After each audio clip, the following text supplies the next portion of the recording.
Pustahan, hindi mo aakalain kung paano nagtapos ang pelikulang to.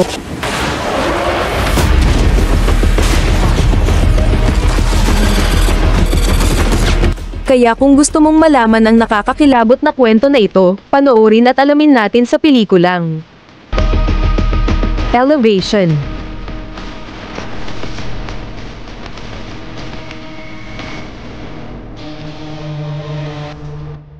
Ang kwento ay nagsisimula sa isang malawakang pananakop. Sa taong 2025, biglang lumitaw sa mundo ang mga nakakatakot na mga reptilian monsters. Napakalaki ng mga nilalang na ito, sobrang bilis kumilos, at napakatibay ng kanilang balat, kaya kahit mga missile ay hindi sila matalo. Mula sa ilalim ng lupa, ang mga halimaw na ito ay sinugod ang mga lungsod at walang awang pinatay ang sangkatauhan. Dahil dito, sa loob lang ng isang buwan, 75% ng populasyon ng tao ang nasawi sa sakunang ito. Ngunit, sa gitna ng kaguluhan, may natuklasan ang ilang natitirang tao na may misteryosong kahinaan pala ang mga halimaw kapag nasa taas ng 8,000 feet. Kapag umabot sila sa ganitong taas, humihinto ang kanilang pag-atake. Dahil dito, nakaligtas ang natirang mga tao sa gitna ng apocalypse. Pagkalipas ng ilang taon, nakapagpatayo na ng mga tirahan ang mga survivors sa mga matataas na lugar, namumuhay ng payapa, nagtatrabaho sa araw at nagpapahinga sa gabi. Kung saan, makikilala natin si Will, ang ating bida. Siya ay isa sa mga survivor mula sa Rocky Camp. Sa nakaraang 3 taon, maraming beses nang tumungo si Will mula sa bundok papunta sa lungsod, para kumuha ng gamot para sa kanyang anak na may sakit. Bagamat mapanganib ang bawat lakad, para kay Will, sulit ito kapag nakikita niyang lumalakas ang kanyang anak. Ngunit sa paglipas ng panahon, nauubos na ang supply sa paligid nila. Para makahanap ng mas marami pa, kailangan niyang pumunta sa mas malalayong lugar. At ngayon mas lalong lumala ang sitwasyon, naubos na rin ang mga filter na kailangan para sa kondisyon ng kanyang anak. Kung hindi makahanap si Will ng bagong filter sa loob ng 3 buwan, mamamatay ang kanyang anak dahil sa kakulangan ng hangin. Habang tinitingnan ng kanyang anak sa kama ng ospital, nagpasya si Will na gawin ang isang mapanganib na desisyon. Lumapit siya sa kanyang kapitbahay na si Nina, isang eksperto sa material science. Noong panahon ng sakuna, pinag-aaralan ni Nina ang anatomy ng mga halimaw sa isang base militar. Ngunit nang maabot na sana niya ang mahalagang bahagi ng kanyang eksperimento, biglang inatake ng mga halimaw ang kampo. Natuklasan din dito, na dahil sa pagsalba kay Nina, nasawi ang asawa ni Will dahil sa mga halimaw. Subalit, sa nakaraang 3 taon, hindi tumigil si Nina sa kanyang pag-aaral at pagtuklas. Gumawa siya ng iba't ibang eksperimento gamit ang sari-saring materyales para lumikha ng bala, na kayang pumatay sa mga halimaw. Ngunit, palaging bigo ang mga resulta. Di nagtagal, sinabi ni Will kay Nina na may malaking ospital sa lungsod na mayroong military laboratory sa ilalim nito. Ang lab na ito ay may mga medical supplies at pambihirang materyales na makakatulong sa pananaliksik ni Nina. At sinabi niya ring may isang minahan na may lagusan na papunta sa direksyon ng ospital. Dito, iminungkahi ni Will kay Nina na sumama siya sa isang mapanganib na misyon para kunin ang mga materyales. Pero ang lungsod ay puno ng mga halimaw at wala silang laban sa mga ito. Kahit makapasok man sila, mahirap nilang maiuwi ang mga supply.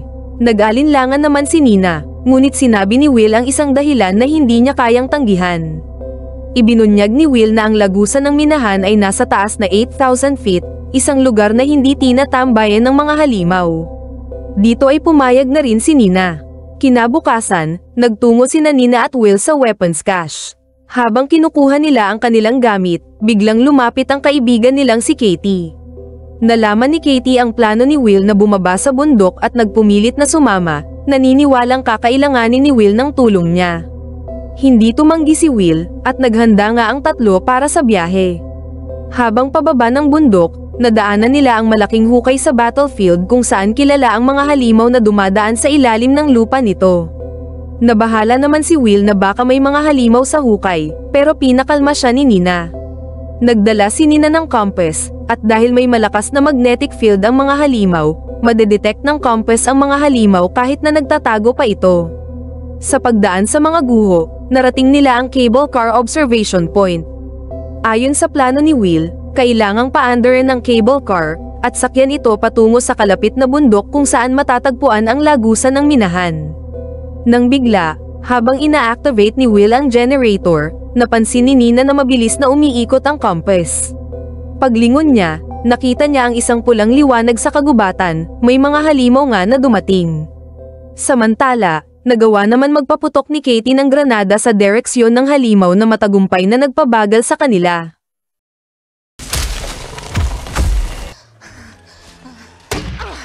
Kasabay nito, napagan na ni Will ang cable car, at pumunta sila sa kinaroroonan ni Katie.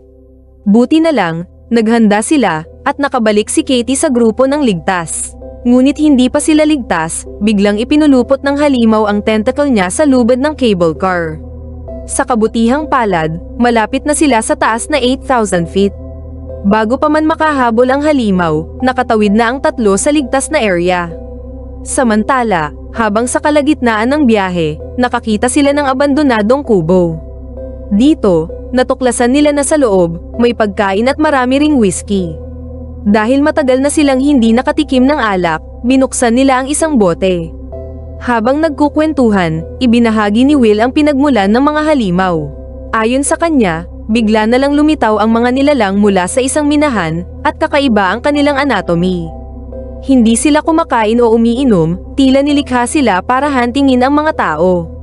Kasabay nito, naalala rin ni Katie ang isang nobelang nabasa niya, at inisip na baka gawa ng isang sibilisasyong nasa ilalim ng lupa ang mga halimaw, ipinadala upang linisin ang ibabaw ng mundo para makabalik ang mga naninirahan sa ilalim. Hindi sumang-ayon si Nina. Para sa kanya, kung may ganoong sibilisasyon, ay dapat mas advanced ang kanilang teknolohiya kaysa sa tao. Kung ganoon sila ka-advanced, dapat ay kaya nilang burahin ang sangkatauhan sa isang iglap. Inisip naman ni Nina na baka matagal nang natutulog ang mga halimaw sa kailaliman ng lupa, at aksidenteng nagising dahil sa pagmimina, o baka inactivate ng isang sibilisasyon ng mga alien. Bagamat hindi nila alam ang tunay na pinagmulan ng mga halimaw, isa lang ang tiyak, uubusin nila ang sangkatauhan. Kinabukasan, dumating ang tatlo sa minahan na sinasabi ni Will. Pero pagdating nila sa ilalim ng minahan, nakita ni Will na may humaharang na gumuhong debris sa lagusan pababa sa bundok. Para matawid ito, kailangan nilang maglakad sa isang napakalawak na bahagi ng minahan. Matapos mag-usap-usap, pumayag sina Nina at Katie na subukan ang mapanganib na pagtawid, at iniisip na kung may makita silang halimaw, maaari naman silang umatras o magtago. Dumaan ang grupo sa pangunahing lagusan at narating nila ang isang sangandaan. Ayon sa mapa, ang lagusan na ito ang magpapahintulot sa kanila na maiwasan ang baradong bahagi ng minahan. Kasabay ng pagtalikod nila, napansin nila ang mga pulang kumikislap na ilaw sa dilim. Dito nga ay napagtanto nilang may mga halimaw sa paligid, kaya agad silang tumakbo. Nagpaputok naman si Katie ng granada upang subukang pabagsakin ang lagusan, ngunit napakabilis ng mga halimaw, at hindi sila na-trap ng mga debris. Dahil sa kalituhan, nagtago ang grupo sa makitid na puwang, at mabilis na pinatay ang kanilang mga headlamp. Inakala ni Will na sa simula ay hindi makakapasok ang mga halimaw, pero sa kanyang pagkagulat, isang tentacle ng halimaw ang dahan-daang pumasok sa puwang. Sa takot, kumuha si Will ng flare, at naakit nga ng liwanag ang halimaw, at nagawa ng grupo na makatakas patungo sa ibang labasan. Ngunit habang paakyat si Katie, biglang lumitaw ang halimaw sa likod niya. Dito nga ay napuruhan siya ng tentacle ng halimaw. Kasabay nito, narinig ni Will ang sigaw ni Katie at sinubukang bumalik upang tulungan siya, ngunit nang makarating siya, nakuha na nga si Katie ng halimaw. Dito, ay wala nang nagawa sina Will at Nina. Kaya, agad silang umakyat ng hagdan at nakarating sa taas ng 8,000 feet bago pa man sila maabutan ng halimaw. Bagamat muntik ng madali ng halimaw, hindi na sila nagpahinga. Lumabas sila sa minahan at nakahanap ng abandonadong kubo malapit doon. Sa sorpresa nila, umaandar pa ang sasakyan sa labas ng kubo.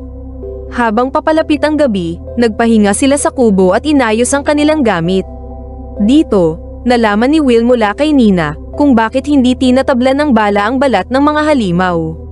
Ang balat pala ng mga nilalang ay gawa sa espesyal na alloy na libo-libong beses na mas matibay kaysa sa titanium, at kahit nga nuclear bomb ay hindi sila kayang patayin. Sa kabutihang palad, Dati pa ay natuklasan na ni Nina na ang alloy na ito ay nagre-react sa bone elements. Pero bago pa man niya masimulan ang mga eksperimento, nawasak ang base dahil sa mga halimaw. Sa nakaraang mga taon, sinubukan ni Nina na lumikha ng mga bala na may halong bone elements, ngunit hindi pa rin tumatagos ito sa balat ng mga halimaw. Sa isang eksperimento, nalaman niya rin na kung mas mataas ang purity ng bone, mas malaki ang naiiwang marka sa balat ng mga halimaw. Ito rin ang dahilan kung bakit sumama siya kay Will pababa ng bundok upang subukan ng isang formula sa laboratorio. Dahil kapag nahanap nila ang tamang formula, may pag-asa silang mapatay ang mga halimaw. Dito, nabuhayan ng loob si Will nang marinig ang balita na maaaring pumatay sa mga halimaw ang bone elements. Kinabukasan, nagtungo ang dalawa gamit ang sasakyan mula sa kubo patungo sa lungsod.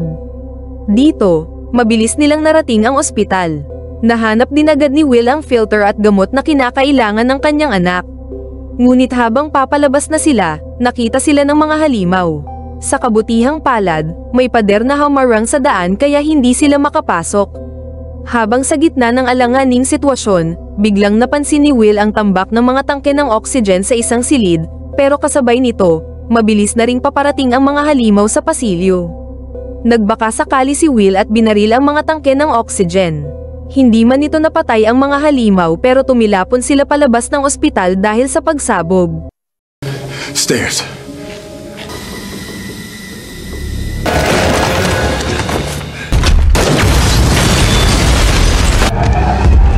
Sinamantala naman ng dalawa ang pagkakataon at mabilis na nagtungo sa laboratorio, na ligtas mula sa halimaw. Pagdating sa lab, tumanggi si Nina na umalis. Pinilit niyang manatili upang tapusin ang mga eksperimento. Ngunit walang proteksyon ang lab, at anumang oras ay maaaring sumalakay ang mga halimaw. Dito, sinubukan ni Will na kumbinsihin siyang sumama, ngunit determinado si Nina. At sinabing, maraming mahahalagang materyales sa lab na hindi nila madadala, at ito lang ang lugar kung saan pwedeng gawin ang pananaliksik. Nang makita ni Will na hindi na mapipigilan si Nina, pumayag na rin siya. Kumuha siya ng kaunting supply at umalis ng lab. Upang bigyan ng oras si Nina, mabilis na nagmaneho si Will sa highway, umaasang mailayo ang mga halimaw. Ngunit sa kanyang gulat, hindi nalinlang ang mga halimaw at nakatutok pa rin sila kay Nina. Samantala, sa laboratorio, natapos ni Nina ang material formula. Ngunit kahit na may bagong substance, hindi pa rin tumatagos ito sa balat ng mga halimaw. Habang naghahanda siyang magdagdag pa ng mga sangkap, nagsimula ng manginig ang compass.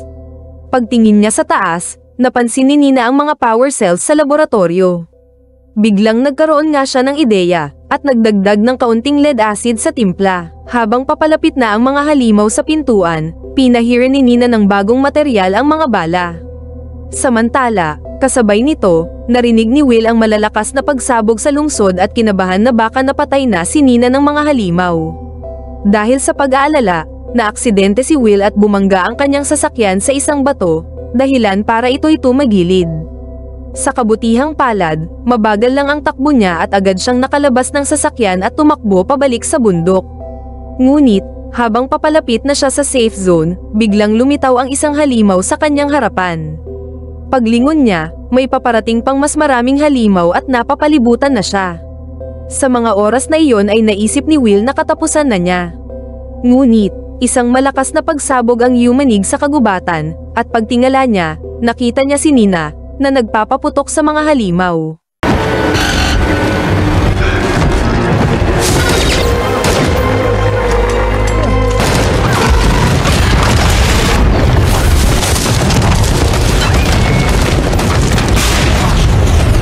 Natapos na pala ni Nina ang formula, at matapos patayin ng isang halimaw, mabilis siyang pumunta kay Will. Sa tulong ni Nina, agad nilang napatumba ang mga halimaw sa paligid ni Will. Pagtingin nila sa mga labi ng halimaw, napansin nilang gawa ito sa mga mechanical parts, at dito nalaman na mga robot pala ang mga halimaw. Kahit hindi pa nila alam kung sino ang lumikha ng mga ito, isa lang ang sigurado, may paraan na sila para lumaban sa mga kalaban. Pagkatapos nito, bumalik ang dalawa sa kampo, at itinaas ni Nina ang pirate flag. Ang watawat ay sumisimbolo ng pag-aaklas, senyales na may nahanap ng paraan para patayin ang mga halimaw. Napansin ng iba pang mga kampo ang pirate flag at dumagsa nga ang mga iba pang survivors sa kampo ni Nina, at agad nilang sinimulan ang paggawa ng maraming bala para sa final attack laban sa mga halimaw. At doon nagtatapos ang pelikula. Kung nagustuhan mo ang video na ito, ay sigurado ako na magugustuhan mo ang mga sumusunod na video. E-click mo na.